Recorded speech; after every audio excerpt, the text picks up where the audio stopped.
नमस्कार दोस्तों, प्रतिभा coaching centre में आप सभी का फिर से स्वागत है। हम आज से ऑनलाइन क्लासेस शुरू कर रहे हैं प्रतिभा कोचिंग सेंटर के लिए फिर से। और सबसे पहले हम करेंगे पॉलिटी का रिवीजन। धीरे धीरे जैसे करेंगे फिर प्रॉपर क्लासेज आएंगी। अभी शुरुआत है, इस वजह से है ना, पॉलिटी शुरू कर रहे हैं। तो इसमें देखेंगे हम किस तरह से क्वेश्चन बनते हैं हमारे वन लाइनर, किस किस तरह के क्वेश्चन के पेपर में आने की संभावना ज़्यादा है रहती है। उन्हीं सब क्वेश्चनों का आज हम यहाँ पे डिस्कस करेंगे। आइए शुरू करते हैं। तो पहला क्वेश्चन होगा हमारा, भारत में एक सुनिश्चित शासन प्रणाली को प्रारंभ करने वाले अधिनियम कौन सा था? तो वो हमारा अधिनियम था रेगुलेटिंग एक्ट 1773। ये एक्ट आया था और यहाँ से शुरुआत हुई थी, मतलब एक शासन प्रणाली की नींव रखी गई थी। अब अगला क्वेश्चन बनेगा कि जो रेगुलेटिंग एक्ट है किस वर्ष पारित हुआ था? तो ये 1774 में इसको पारित कर दिया था। बंगाल प्रेसिडेंसी के प्रशासन हेतु एक गवर्नर जनरल की नियुक्ति किस अधिनियम के तहत की गई थी? तो रेगुलेटिंग एक्ट 1773 के द्वारा गवर्नर जनरल की नियुक्ति की गई थी। 1773 के रेगुलेटिंग एक्ट के अंतर्गत किन अन्य प्रेसिडेंसियों को बंगाल प्रेसिडेंसी के अधीन कर दिया गया था? तो बंगाल के अधीन दो और आई थी, एक मद्रास प्रेसिडेंसी थी और एक बॉम्बे प्रेसिडेंसी। अब देखेंगे किस अधिनियम के द्वारा बंगाल के गवर्नर को बंगाल का गवर्नर जनरल बना दिया। तो वो बनाया था रेगुलेटिंग एक्ट 1773 के द्वारा। रेगुलेटिंग एक्ट 1773 द्वारा गठित गवर्नर जनरल की परिषद की सदस्य संख्या कितनी थी? तो कितनी सदस्य संख्या थी? 4 थी उसकी, एक गवर्नर जनरल और 3 उनके सदस्य। बंगाल का पहला गवर्नर जनरल किसे बनाया गया था? तो जो बंगाल का पहला गवर्नर जनरल बना था वो था हमारा वारेन हेस्टिंग्स। वह अधिनियम जिसके अंतर्गत भारत में सर्वप्रथम सर्वोच्च न्यायालय की स्थापना हुई थी। तो कौन था वो? Warren Hastings. वह अधिनियम जिसके अंतर्गत भारत में सर्वप्रथम सर्वोच्च न्यायालय की स्थापित किया गया था। तो रेगुलेटिंग 1773 के द्वारा एक बंगाल में सर्वोच्च न्यायालय की स्थापना की गई थी। कहाँ की गई थी? वो कलकत्ता में हमारे सर्वोच्च न्यायालय की स्थापना की गई थी और इसके जो मुख्य न्यायाधीश थे वो एलिजा हम्पे। रेगुलेटिंग एक्ट 1773 द्वारा सर्वोच्च न्यायालय में न्यायाधीशों की संख्या कितनी थी? 4 थी, एक मुख्य न्यायाधीश थे और 3 अन्य न्यायाधीश थे। तो मुख्य न्यायाधीश एलिजा हम्पे थे, लिमेस्टर चाइल्ड और हाइट जो थे वो अन्य 3 थे। रेगुलेटिंग एक्ट 1773 द्वारा सर्वोच्च न्यायालय की अधिकारिता क्षेत्र में कौन कौन से विषय शामिल थे? सिविल विषय था, आपराधिक, नौसैनिक, इन तीनों मामले में जो था सर्वोच्च न्यायालय अपना फैसला सुना सकता था। आगे देखेंगे, 1773 के रेगुलेटिंग एक्ट के द्वारा स्थापित सर्वोच्च न्यायालय के निर्णयों के विरुद्ध अपील हो सकती थी। तो कहाँ हो सकती थी? प्रिवी काउंसिल में। रेगुलेटिंग एक्ट 1773 की त्रुटियों के परिमार्जन हेतु किस अधिनियम को पारित किया गया था? तो एक्ट ऑफ सेटलमेंट। ये आया था 1781 में। इसमें क्या था कि जो 1773 एक्ट में जो कमियां रह गई थी उन कमियों को यहाँ पे दूर किया गया था। किस अधिनियम के द्वारा ईस्ट इंडिया कंपनी के मामलों को देखने के लिए एक बोर्ड ऑफ डायरेक्टर की स्थापना हुई थी? तो 1773। पिट्स इंडिया एक्ट इसके बाद देखेंगे 1784 पढ़ेंगे, क्योंकि जब ये एक्ट आया था तो विलियम पिट जो थे ब्रिटेन के प्रधानमंत्री थे। किस अधिनियम द्वारा ईस्ट इंडिया कंपनी के व्यापारिक तथा राजनीतिक कार्यों को पृथक कर दिया गया था? तो वो किया था Pitt's India act 1784। Pitt's India act 1784 के अंतर्गत किस ईस्ट इंडिया कंपनी पर राजनीतिक नियंत्रण व निरीक्षण हेतु किस संस्था की स्थापना की गई? तो बोर्ड ऑफ कंट्रोल, और दूसरा जो व्यापार के लिए था court of director. Pitt's India 1784, इसमें यही था। पिट्स इंडिया एक्ट 1784 के तहत पूर्व के देशों में ब्रिटिश उपनिवेशों के प्रशासन पर नियंत्रण तथा निरीक्षण का उत्तरदायित्व किस पर था? तो बोर्ड ऑफ कंट्रोल। जो प्रशासन का कार्य देखता था बोर्ड ऑफ कंट्रोल था, और जो व्यापार वगैरह को देखता था वो था कोर्ट ऑफ डायरेक्टर। अगला क्वेश्चन, 1784 के पिट्स इंडिया एक्ट के अधीन गठित किए गए बोर्ड ऑफ कंट्रोल के सदस्यों की नियुक्ति किसके द्वारा की जाती थी? तो वह ब्रिटिश सम्राट के द्वारा सदस्यों की नियुक्ति उसमें होती थी।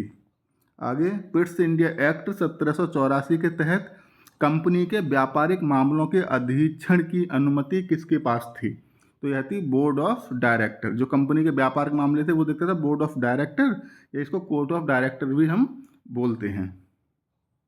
अब देखेंगे अधिनियम 1786। इसमें क्या होता, जो हमारा जो गवर्नर जनरल था उसको ना मुख्य सेनापति की शक्तियां दी गई थी।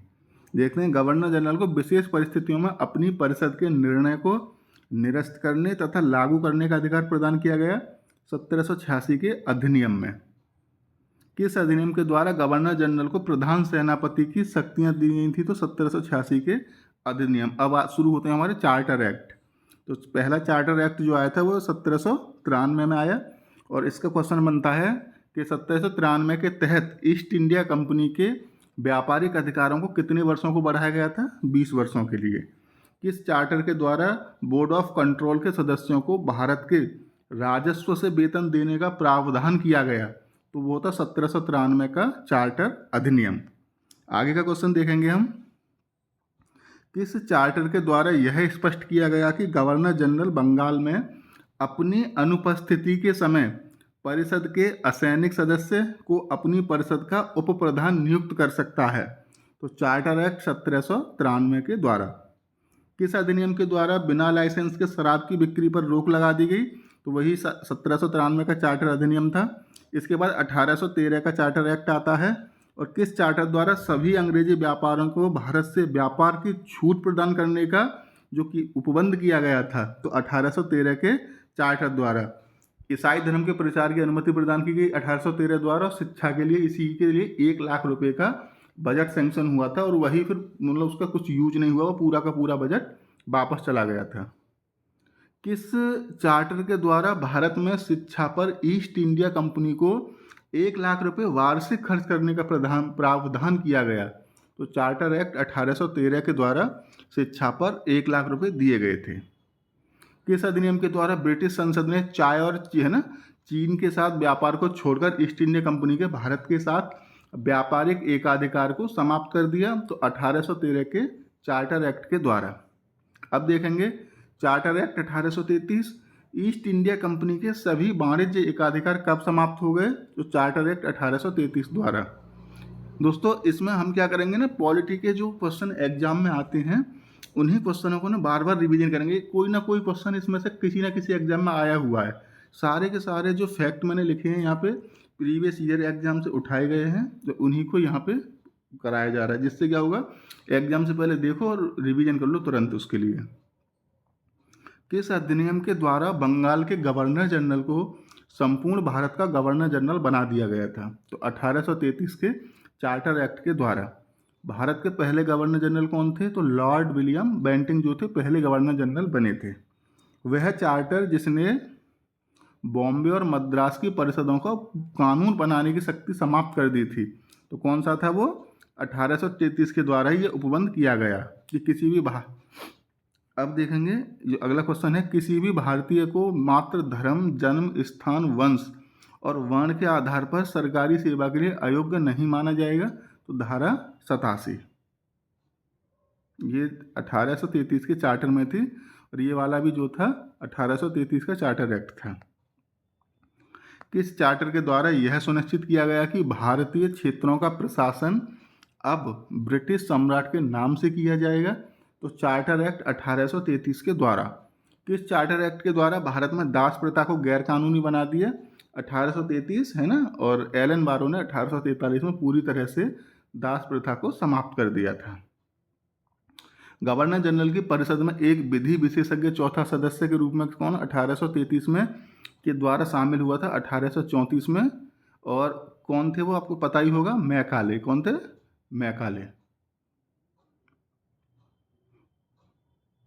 पहला विधि विशेषज्ञ किसे नियुक्त किया गया? तो ये वही थे, मैकाले। अब आता है चार्टर एक्ट 1853। पहली बार किस एक्ट के द्वारा गवर्नर जनरल के विधायी प्रशासनिक कार्यों का विभाजन किया गया? 1853 के द्वारा। किस एक्ट के द्वारा विधि निर्माण के लिए भारतीय केंद्रीय विधान परिषद की स्थापना की गई? 1853 के चार्टर एक्ट के द्वारा।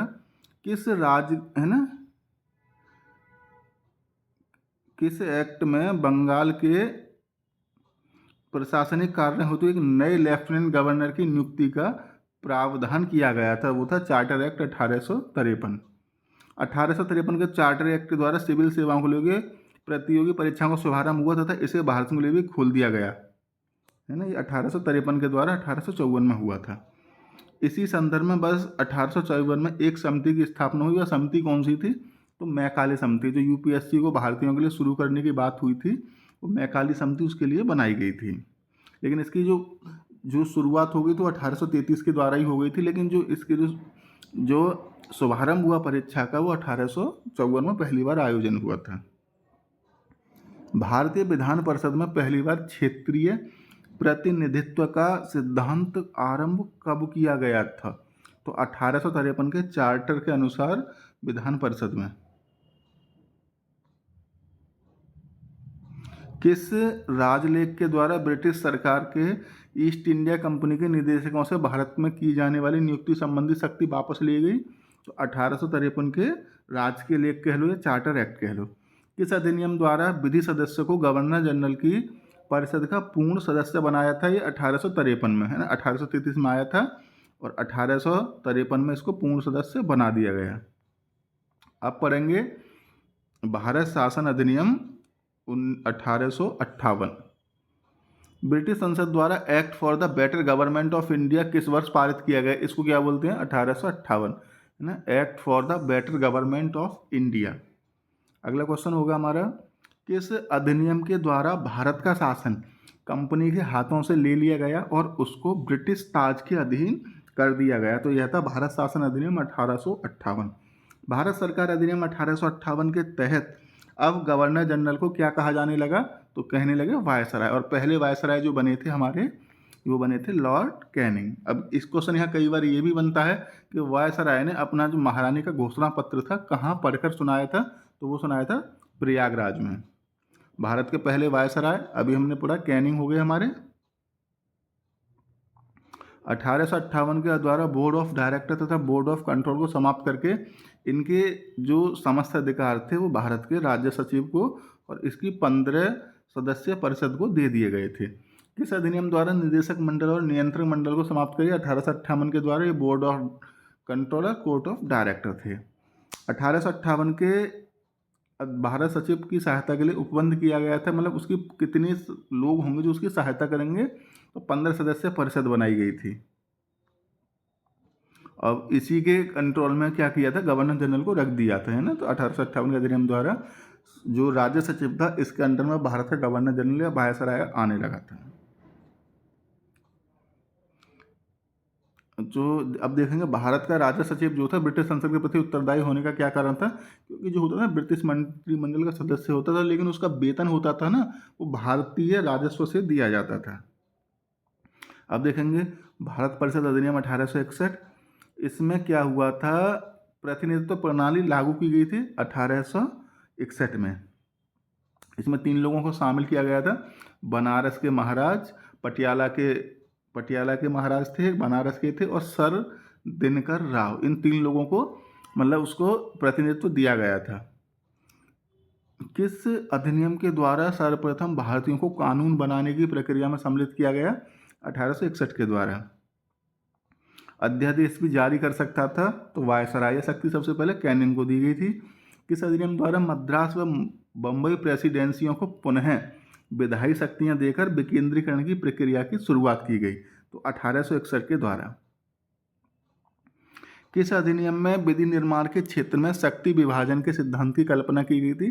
भारत परिषद अधिनियम 1861। और 1861 के भारत परिषद अधिनियम द्वारा वायसराय की परिषद को कानून बनाने की शक्ति प्रदान की गई, जिसके तहत लॉर्ड कैनिंग ने इसकी शुरुआत की थी, तो विभागीय प्रणाली की। 1861 के भारत परिषद अधिनियम द्वारा वायसराय की कार्यकारी परिषद में विधि निर्माण हेतु सम्मिलित किए जाने वाले कितने अतिरिक्त सदस्यों की संख्या का उपबंध किया गया? पहले न्यूनतम 6 थी, फिर अधिकतम उन्होंने 12 सदस्य कर दिए। भारत परिषद अधिनियम 1861 के द्वारा वायसराय की कार्यकारी परिषद में सम्मिलित किए जाने वाले अतिरिक्त सदस्यों का कार्यकाल कितने वर्ष हो गया जी? 2 वर्ष हो गया था। अगला क्वेश्चन, 1861 का जो एक्ट था, प्रांतों में स्थापित की गई विधान परिषदें थी, 3 प्रांतों में थी, बंगाल 1862, उत्तर पश्चिमी सीमा प्रांत 1866 और पंजाब हमारा 1897। वायसराय की कार्यकारी परिषद में विधि सदस्य को किस रूप में सम्मिलित किया गया? तो यह 5वें सदस्य के रूप में उसको सम्मिलित किया गया था। वायसराय की परिषद के कार्य संचालन हेतु नियमों तथा आदेशों के निर्माण का अधिकार किस अधिनियम के द्वारा दिया गया था? तो 1861 के भारतीय परिषद अधिनियम द्वारा यह दिया गया था। वह अधिनियम जिसमें भविष्य की प्रतिनिधि सरकार के शुभारंभ का प्रथम प्रयास था, वही 1861 का था यह भारत परिषद एक्ट। वायसराय को अपनी परिषद के सदस्यों का कार्य विभाजन, पोर्टफोलियो विभागों का बंटवारा जो अधिकार दिए गए थे वो 1861 के इस अधिनियम के द्वारा दिए गए थे। अब इसमें देखेंगे 1861 के एक्ट के अधीन गठित वायसराय की कार्यकारी परिषद में प्रशासनिक सेवा के सदस्यों की संख्या कितनी थी? तो इसमें कितने सदस्य थे? ये 3 सदस्य थे। किस अधिनियम के द्वारा मद्रास और मुंबई प्रांत की विधानसभाओं का विधि निर्माण हेतु सशक्त किया गया? भारत परिषद अधिनियम 1861 के द्वारा। अब देखेंगे भारत परिषद अधिनियम 1892, इसमें क्या था? केंद्रीय विधान परिषद सहित वायसराय के अतिरिक्त सदस्यों के मनोनयन का जो अधिकार किस अधिनियम के द्वारा दिया गया था? तो यह भारत परिषद अधिनियम 1892 के द्वारा दिया गया था।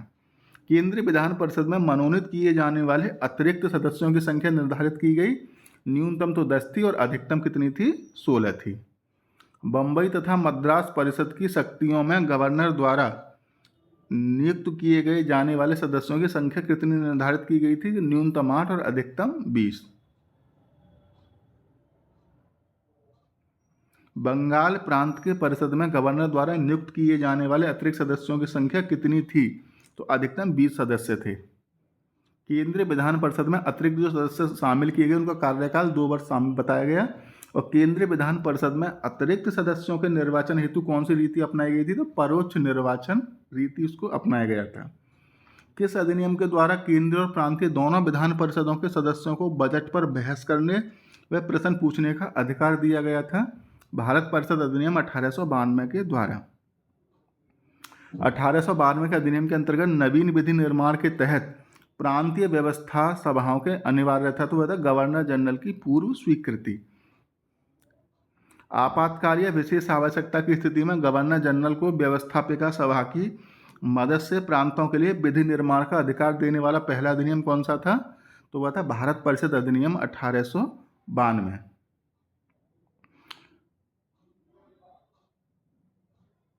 1892 के अधिनियम के अधीन प्रांतीय परिषद के अतिरिक्त सदस्यों का चुनाव किया जाता था। विश्वविद्यालय, नगर पालिका, जिला परिषद, व्यापार संघ, जमींदारों की सिफारिशों पर जो था चुनाव होता था।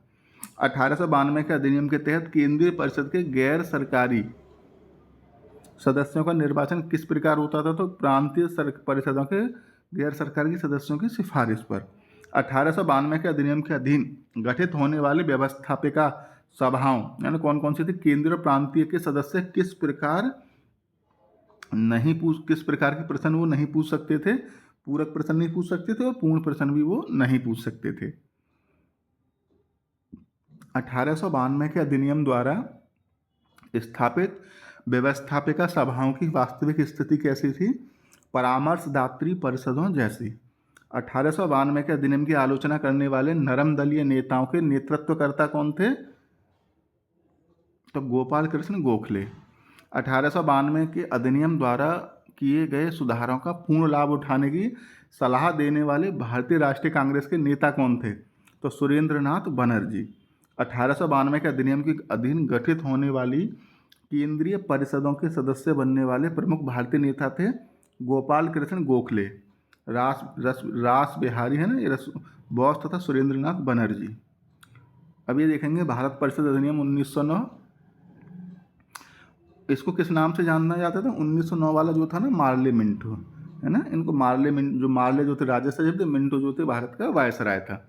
भारत परिषद अधिनियम 1909 किस वर्ष लागू हुआ था? तो यह जनवरी 1910 में लागू। इम्पोर्टेंट क्वेश्चन है, ये क्वेश्चन बन भी सकता है। लागू हुआ था जनवरी 1910 से। 1909 के अधिनियम द्वारा वायसराय की केंद्रीय परिषद में अतिरिक्त सदस्यों की संख्या बढ़ाकर कितनी कर दी गई थी? तो ये थी 60 सदस्य। कितनी कर दी गई थी? 60 सदस्य। 1909 के अधिनियम द्वारा वायसराय की परिषद की कुल सदस्य संख्या 69 सदस्य थी। किस अधिनियम द्वारा मुसलमानों के लिए पृथक सामुदायिक प्रतिनिधित्व दिया गया था? तो भारत परिषद अधिनियम 1909 के द्वारा। सांप्रदायिक प्रतिनिधित्व की व्यवस्था द्वारा भविष्य में देश विभाजन की आधारशिला तैयार करने वाला जो हमारा अधिनियम था दोस्तों, तो वह था भारत परिषद अधिनियम 1909। इसी तरह से हम करेंगे क्वेश्चनों को। अब देखेंगे, लॉर्ड मिंटो ने मुसलमानों को निर्वाचन संबंधी कौन सी सुविधाएं दी गई थी? तो उसके से है ना, कौन सी सुविधा प्रदान की थी? पृथक निर्वाचन, है ना, मुसलमानों के लिए अलग निर्वाचन उन्होंने किया था, इसीलिए उसको सांप्रदायिक प्रतिनिधित्व का जन्मदाता भी कहा जाता है। भारत सचिव लॉर्ड मार्ले ने निर्वाचन हेतु किस मॉडल की सिफारिश की थी? तो मिश्रित निर्वाचन मॉडल की उसने सिफारिश की थी। वह अधिनियम जिसके द्वारा विधि निर्माण परिषद का नाम सर्वप्रथम व्यवस्थापिका सभा रखा गया, तो 1909 का अधिनियम था ये। सुधारों की प्रकृति तथा प्रतिनिधित्व विस्तार के संदर्भ में रिपोर्ट देने हेतु मार्ले मिंटो द्वारा नियुक्त की गई समिति के अध्यक्ष थे A.T. एंडरसन, है ना, एंडरसन। भारतीय परिषद अधिनियम 1909 के तहत वायसराय की कार्यकारिणी परिषद में किसे प्रथम भारतीय सदस्य के रूप में? तो सत्येंद्र प्रसाद सिन्हा थे वो हमारे, ठीक है। केंद्रीय व प्रांतीय व्यवस्थापिकाओं की व्यवस्था और शक्तियों के विस्तार का अधिनियम था 1909 का भारत परिषद अधिनियम। 1909 के परिषद कानून के अंतर्गत केंद्रीय और प्रांतीय व्यवस्थापिका सभाओं में सदस्यों के संदर्भ में बनाए जाने वाले अधिनियमों के लिए क्या आवश्यक था? तो इंग्लैंड सचिव भारत सचिव की स्वीकृति प्राप्त करना। 1909 के परिषद कानून के अनुसार विशिष्ट निर्वाचक क्षेत्रों की कितनी श्रेणियां थीं? तो वो 3 थीं। विधायी परिषदों में एक पूरक प्रश्न पूछने की व्यवस्था किस अधिनियम द्वारा की गई थी? तो 1909, है ना, 1892 से नहीं पूछ सकते, 1909 में ये जो होगा दिया गया था। विधायी परिषद में लोकहित के विषयों को प्रस्तुत करने का अधिकार देने वाला अधिनियम था, तो यह था 1909। अब आते हैं 1919 एक्ट पर। तो इसकी आधार सामग्री थी मॉन्टेग्यू चेम्सफोर्ड रिपोर्ट, है ना, 1918 में ये रिपोर्ट आई थी, इंपॉर्टेंट है। सचिव जो थे मॉन्टेग्यू थे और चेम्सफोर्ड जो थे भारत के वायसराय थे। इसका उद्देश्य क्या था जी? भारत में एक उत्तरदायी शासन की व्यवस्था करना इसका उद्देश्य था। अब इसकी प्रस्तावना में क्या शामिल किया गया था? तो अगस्त घोषणा के मूल सिद्धांतों को इसमें शामिल किया गया था। ब्रिटिश संसद में भारत सरकार अधिनियम 1919 कब पारित हुआ? दिसंबर 1919 में यह पारित हुआ था। और भारत सरकार अधिनियम 1919 लागू हुआ था 3 जनवरी 1921 को यह लागू हुआ। अब देखेंगे, भारत सरकार अधिनियम 1919 के प्रांतों में उत्तरदायी सरकार की स्थापना के लिए किस प्रणाली को अपनाया गया था? तो यह था ये द्वैध शासन। कौन सा था?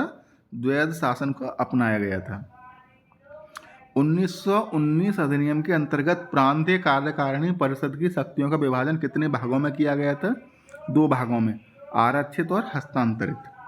हस्तांतरित विषयों पर राज्य के गवर्नर किसकी सलाह पर कार्य करते थे? तो मंत्रियों की सलाह पर जो होगा वो कार्य करते थे। और जो आरक्षित विषय था उस पर करते थे अपने जो परिषद थी ना वो उस पर, जो रिजर्व वाले थे वो गवर्नर जनरल और परिषद, और जो रिजर्व नहीं थे उसमें वो मंत्रियों की सलाह लेते थे। पहली बार किस अधिनियम के द्वारा केंद्रीय प्रांतीय विषयों में विभाजन किया गया? भारत सरकार अधिनियम 1919 के द्वारा। 1919 के एक्ट के तहत प्रांतीय तथा केंद्रीय सरकार के बीच शक्ति विभाजन न्याय संगत नियमों के अनुसार। भारतीय संविधान में सरकार को एकात्मकता से संघात्मक में परिवर्तित करने की जो पृष्ठभूमि तैयार की गई थी तो वह 1919 एक्ट के द्वारा की गई थी। इस एक्ट के अधीन केंद्रीय व प्रांतीय सरकारों के मध्य विवाद की स्थिति में मान्य मत किसका होता था?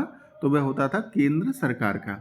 1919 के अधिनियम का झुकाव किस तरफ था? तो संघात्मक सरकार की तरफ उसका झुकाव था। भारत सरकार अधिनियम 1919 के अनुसार प्रांतीय स्तर पर विषय में भ्रम की स्थिति में किसका स्पष्टीकरण मत व निर्णय अंतिम होता था? तो वह गवर्नर का अंतिम होता था। भारत में गवर्नर के अधीन कितने प्रांतों में द्वैध शासन प्रणाली थी? तो वह 9 प्रांतों में लागू की गई थी।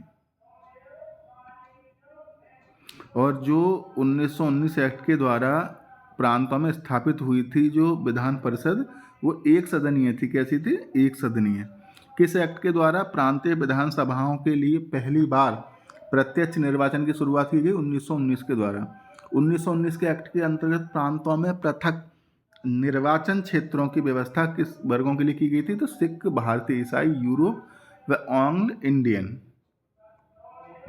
1919 के अधिनियम के द्वारा प्रांतीय विधान परिषदों में दलित वर्ग, श्रमिक आदि को प्रतिनिधित्व देने के लिए व्यवस्था की गई थी उनके मनोनयन के द्वारा। भारत सरकार एक्ट 1919 में प्रांतीय विधानसभा के निर्वाचन हेतु मतदान की शर्तें किस प्रकार निर्धारित की गई थी? अलग प्रांतों के लिए अलग अलग। जो विधानमंडल थे हमारे प्रांत के, प्रांतीय विषयों पर विधि बनाने का अधिकार किसके द्वारा दिया गया? तो 1919 एक्ट के द्वारा। अब किस एक्ट के द्वारा प्रतिवर्ष विधानमंडल के समक्ष बजट प्रस्तुत किया जाना अनिवार्य किया गया? 1919 के अधिनियम के द्वारा। 1919 द्वारा प्रांतीय विधानसभा का कार्यकाल कितने वर्ष था? तो 3 वर्ष था। 1919 के एक्ट के अंतर्गत प्रांतीय विधानसभा का सत्र बुलाने, स्थगित करने या भंग करने की शक्ति किसको थी? गवर्नर को या वायसराय को।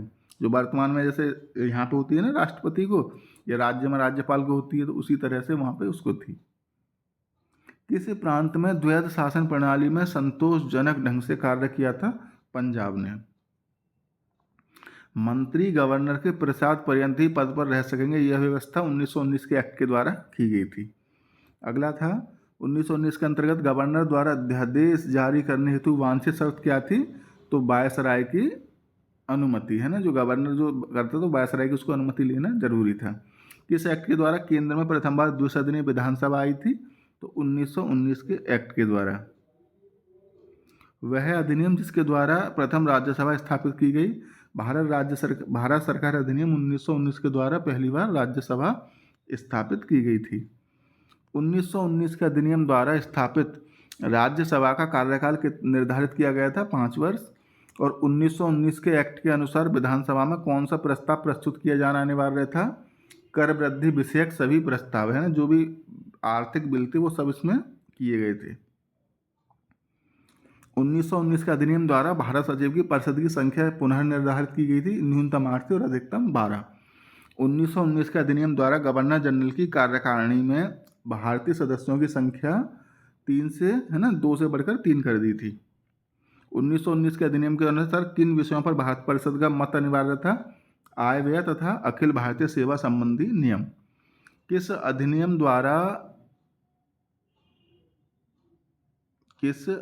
द्वारा प्रावधान किया गया था कि प्रांतीय बजट अलग अलग पेश होंगे? तो 1919 के द्वारा। और अच्छा, लंदन में भारत के उच्चायुक्त के कार्यकाल का सृजन किया गया 1919 के भारत सरकार अधिनियम के द्वारा। लोक सेवा आयोग की स्थापना की गई थी 1919 एक्ट के द्वारा। लोक सेवा आयोग की स्थापना की गई थी। भारत सरकार अधिनियम 1919 का अधीन केंद्रीय सरकार में निहित विषय थे नौसेना, सेना, वाह संबंध, रियासतों से संबंध, रेलवे, डाक, तार, मुद्रा, ऋण, फौजदारी, दीवानी कानून, अखिल भारतीय सेवा, ये सब क्या थी? केंद्र के अधीन आती थी। अब राज्य के विषय देख लो भाई, प्रांत वाले। स्थानीय स्वशासन, शिक्षा, स्वास्थ्य, कृषि, उद्योग, वाणिज्य, सहकारी समिति, भूमि कर, प्रशासन, सिंचाई, न्याय, पुलिस और कारागृह इत्यादि जो थी, ये सब चीज़ें थी।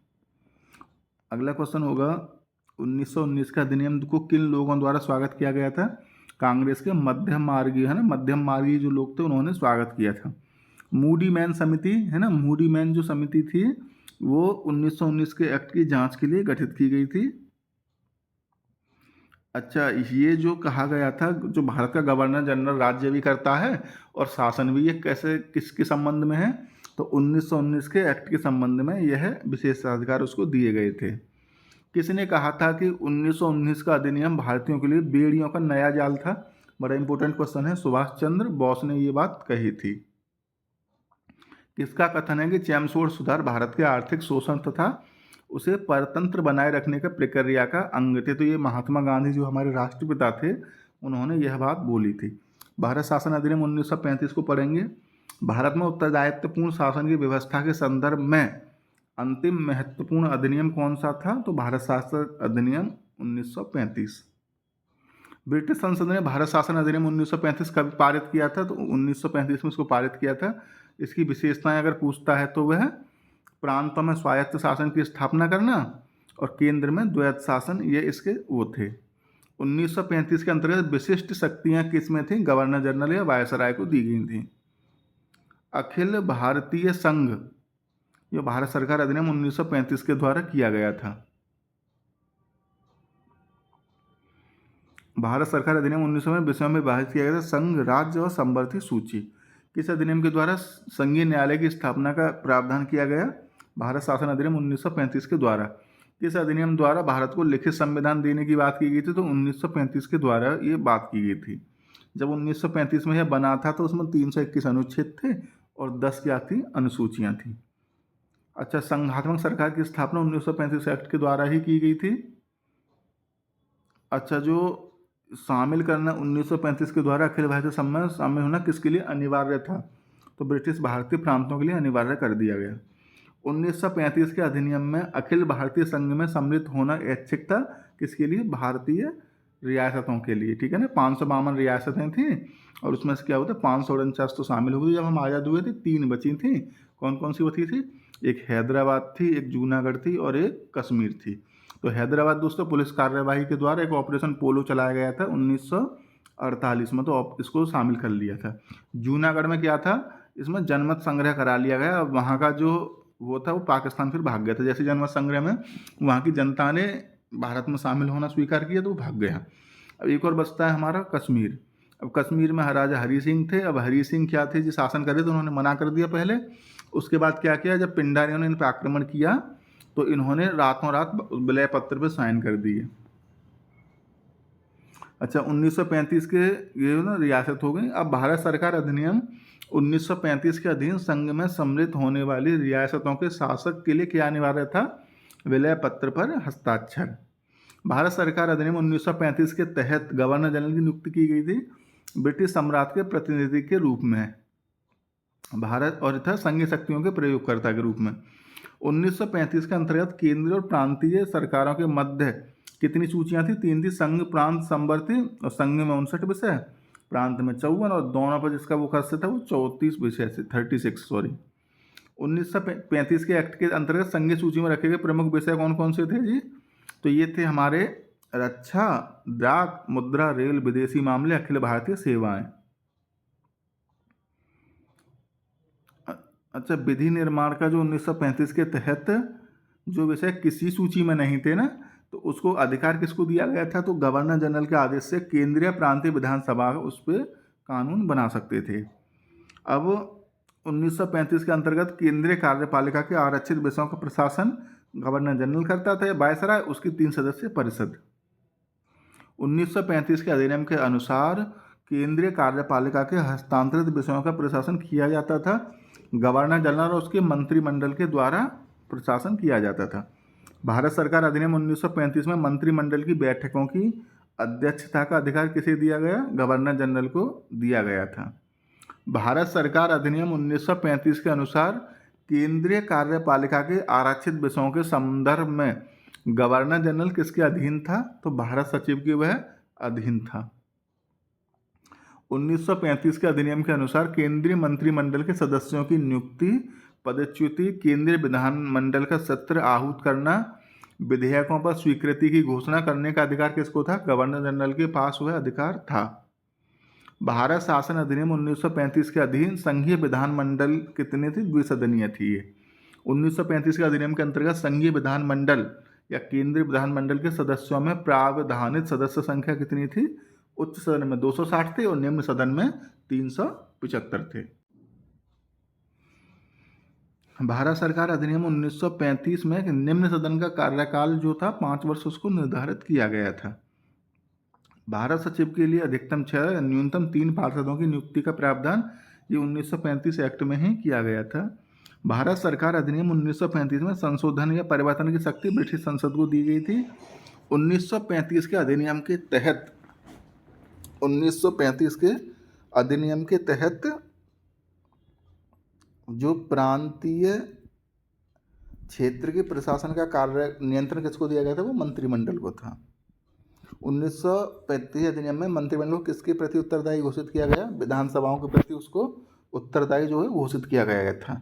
अगला क्वेश्चन देखना, 1935 के अधिनियम के तहत प्रांतीय विधानसभा के कार्य संचालन संबंधी नियम जो बनाता था वो था गवर्नर, जो था वो नियम बनाता था। अच्छा, 1935 के अधिनियम के अनुसार प्रांतीय विधानसभा में अनुदान मांग रखने हेतु किसकी अनुमति आवश्यक थी? तो वह गवर्नर की जो अनुमति थी वह आवश्यक थी। 1935 के अधिनियम के द्वारा किन प्रांतों में द्विसदनीय विधानमंडल की स्थापना की गई थी? तो बंगाल, बिहार, असम, बम्बई, मद्रास और उत्तर प्रदेश या संयुक्त प्रांत। अच्छा, भारत सरकार अधिनियम 1935 में अंतर्निहित अनुदेश पत्र को भारत के संविधान में किस रूप में समाविष्ट किया गया था? तो नीति निर्देशक तत्व के रूप में उसको समाविष्ट किया गया था। अगला क्वेश्चन, 1935 के अधिनियम के अनुसार केंद्रीय विधायिका के दोनों सदनों में किसी विधेयक के संदर्भ में मतभेद की स्थिति हो जाए तो उसे सुलझाने के लिए जो दोनों सदनों का संयुक्त अधिवेशन आहूत किया जाता था, तो वह गवर्नर जनरल या वायसराय उसको बुलाता था। 1935 के एक्ट के तहत इसमें सम्मिलित इकाइयों के मध्य संवैधानिक विवादों के निपटारे हेतु किस न्यायालय की स्थापना की गई? तो फेडरल न्यायालय है ना, संघीय न्यायालय दिल्ली में है ना, 1937 में इसकी स्थापना हुई थी। और जी इसके जो अध्यक्ष थे सर मॉरिस गवेयर जो थे इसके अध्यक्ष थे। संघ सरकार द्वारा राज्यों को आदेश देने के विचार भारत के संविधान निर्माताओं ने किस एक्ट से प्राप्त किया था जी? 1935 अधिनियम से उसका विचार इन्होंने प्राप्त किया। 1935 के अधिनियम द्वारा स्थापित होने वाले फेडरल न्यायालय में न्यायाधीशों की संख्या, एक मुख्य न्यायाधीश थे जी, दो अन्य इसके अन्य न्यायाधीश थे। 1935 अधिनियम के अंतर्गत ये पैठ में सवाल आया था एक में, स्थापित फेडरल न्यायालय के न्यायाधीशों की नियुक्ति किसके द्वारा की जाती थी? ब्रिटिश सम्राट के द्वारा जो की जाती थी। 1935 एक्ट के अधीन स्थापित फेडरल न्यायालय के जो न्यायाधीश थे 65 वर्ष की आयु में वो तो रिटायर होते थे। इसको अधिकार कौन कौन से मिले हुए थे फेडरल न्यायालय को? प्रारंभिक, अपीलीय और परामर्शदायी अधिकारिता, ये तीन उसको अधिकार मिले हुए थे। 1935 के अधिनियम के अंतर्गत गठित फेडरल न्यायालय के निर्णयों के विरुद्ध प्रीवी काउंसिल में जो थी अपील की जा सकती थी। किस एक्ट के द्वारा संवैधानिक निरंकुशता का सिद्धांत दिया गया? 1935 अधिनियम, भारत सरकार अधिनियम। किस अधिनियम के द्वारा बर्मा और अदन को भारत के प्रशासन से पृथक कर दिया गया था? तो ये 1935 के द्वारा इनको अलग निकाल दिया था भारत से। 1935 के अधिनियम के बारे में किसने कहा था कि एक कार तो है जिसमें ब्रेक तो हो पर इंजन नहीं है, ब्रेक तो हैं पर इंजन नहीं है? तो ये नेहरू ने इसको बोला था, पंडित जवाहरलाल नेहरू।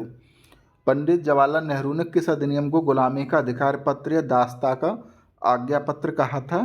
तो भारत सरकार अधिनियम 1935 को।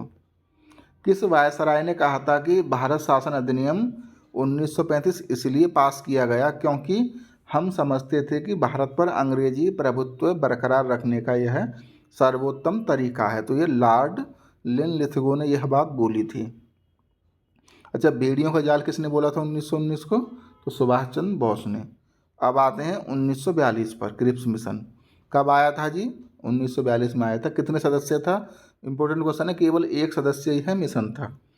किस प्रस्ताव के माध्यम से पहली बार स्पष्ट रूप से कहा गया कि भारतीय संविधान का निर्माण भारत की निर्वाचित संविधान सभा द्वारा किया जाएगा? तो यह था क्रिप्स प्रस्ताव में। डोमिनियन स्टेट की मांग की गई थी, तो देने की बात की गई थी, तो ये क्रिप्स मिशन में ही इसको बोला गया था। भारत में संघीय व्यवस्था का निर्माण होगा और उसमें ब्रिटिश प्रांत व देशी रियासतें शामिल होंगी, यह भी क्रिप्स मिशन का प्रस्ताव था। प्रांतों व रियासतों के लिए संविधान को स्वीकार करने या अस्वीकार करने की शक्ति का प्रावधान भी क्रिप्स प्रस्ताव में किया गया था। मुस्लिम लीग व कांग्रेस दोनों ने किस प्रस्ताव को अस्वीकार किया था? क्रिप्स मिशन प्रस्ताव को दोनों ने अस्वीकार कर दिया था। मुस्लिम लीग ने क्रिप्स मिशन को क्यों अस्वीकार किया था? क्योंकि उसने पृथक पाकिस्तान की मांग को मना कर दिया था क्रिप्स मिशन ने। कांग्रेस ने क्रिप्स मिशन को क्यों मना कर दिया? क्योंकि कांग्रेस पूर्ण स्वतंत्रता की मांग करती थी, जबकि क्रिप्स केवल dominion state. Post dated cheque कहा था इसको किसने? महात्मा गांधी ने। अब आता था कैबिनेट मिशन, 3 सदस्य था ये, 1946 मार्च में यह आया था। और क्रिप्स थे इसके, पैट्रिक लॉरेंस और एबी अलेक्जेंडर। पैट्रिक लॉरेंस इसके अध्यक्ष थे। वह मिशन जिसमें संविधान निर्माण के निकाय को, मतलब संविधान निर्माण की बात की गई थी, तो वह कैबिनेट है ना, या मंत्रिमंडल मिशन भी इसको बोलते हैं। 1946 में यह आया था। और इसके लिए जो सदस्य संख्या बनी गई थी, जैसे बोला था ना कि कितने सदस्यों पर एक सीट बनेगी, तो 10 लाख जनसंख्या पर एक जो प्रतिनिधि जो है निर्वाचित होगा। किस मिशन ने संविधान निर्माण के गठन के हेतु प्रांतीय विधानसभाओं को निर्वाचन निकाय के रूप में उपयोग किए जाने वाले सर्वाधिक न्यायोचित व व्यवहार्य योजना बताया था? कैबिनेट मिशन ने। किस मिशन के अंतर्गत भारत में एक ढीला ढाला संघवाद के निर्माण का प्रस्ताव किया गया? कैबिनेट मिशन के द्वारा। कैबिनेट मिशन द्वारा निर्धारित की गई संविधान निर्माण सभा में कुल सदस्य संख्या कितनी थी? 389। कैबिनेट मिशन द्वारा निर्धारित संविधान निर्माण सभा की कुल सदस्य संख्या में जो भारत के लिए सीटें मिली थी 296 थी, है ना, 292 वो थी, और 4 जो थे चीफ कमिश्नरी थी इसमें। कैबिनेट मिशन द्वारा जो देसी रियासतों के लिए 93 सदस्य इसको प्रदान किए गए थे। कैबिनेट मिशन योजना के अंतर्गत ब्रिटिश प्रांतों को आवंटित की गई सीटें जो थी कितनी श्रेणियां बनाई गई थी? उसमें 3 थी। कौन कौन सी थी? मुस्लिम, सिख व जनरल। कैबिनेट मिशन योजना के तहत देसी रियासतों के प्रतिनिधियों का चयन, रियासतों के जो प्रमुख थे उन्होंने उसका वो चयन किया था। अब देखेंगे अंतरिम सरकार बनी थी एक, है ना, तो ये कैबिनेट मिशन के माध्यम से बनी थी और घोषणा हुई थी 24 अगस्त 1946 को। अब कितने सदस्य अंतरिम सरकार था? उसमें 14 थी, 6 कांग्रेस के थे, 5 मुस्लिम लीग के, 1 एंग्लो इंडियन और 1 सिख था और 1 पारसी। जवाहरलाल नेहरू के जो अंतरिम मंत्रिमंडल था 12 सदस्य, 2 सितंबर 1946 को इसका गठन किया गया था। मुस्लिम लीग के 5 सदस्य इसमें शामिल हुए थे। अब आता है सबसे लास्ट में भारत स्वतंत्रता अधिनियम 1947। ये 4 जुलाई 1947 को क्या था, इसको ब्रिटिश संसद में प्रस्तुत किया गया और ये जो था हाउस ऑफ लॉर्ड्स है ना, 2 हाउस है ना, हाउस ऑफ कॉमन पहले उसमें हुआ, फिर उसमें मतलब हाउस ऑफ लॉर्ड्स में इसको रखा गया। तो 16 जुलाई को ये वहाँ से भी पारित हो गया। और 18 जुलाई 1947 को यह है, इसको ब्रिटिश सम्राट से जो था स्वीकृति मिल गई थी। और 15 अगस्त 1947 को ये अधिनियम प्रभावी हो गया था। भारत सचिव या भारत मंत्री का जो पद था इसको समाप्त कर दिया था 1947 के अधिनियम के द्वारा। किस एक्ट के द्वारा गवर्नर जनरल का पद केवल संवैधानिक प्रधान रह गया? तो 1947 एक्ट था। और यह जो थी किस योजना पर आधारित था? तो माउंटबेटन, है ना, 3 जून की योजना थी इसकी, माउंटबेटन योजना। तो अच्छा, एक वो कांग्रेस सदस्य थे जिन्होंने माउंटबेटन योजना को अस्वीकार कर दिया था, तो मौलाना अबुल कलाम आज़ाद थे। जब भारत विभाजन हो रहा था तो उस समय वायसराय लॉर्ड माउंटबेटन थे। तो ये थे हमारे आज के जो भारत के संविधान का विकास हुआ था, तो उसके हमने रिवीजन किया था। अब इससे आगे का चैप्टर देखेंगे हम, है ना। थैंक यू दोस्तों।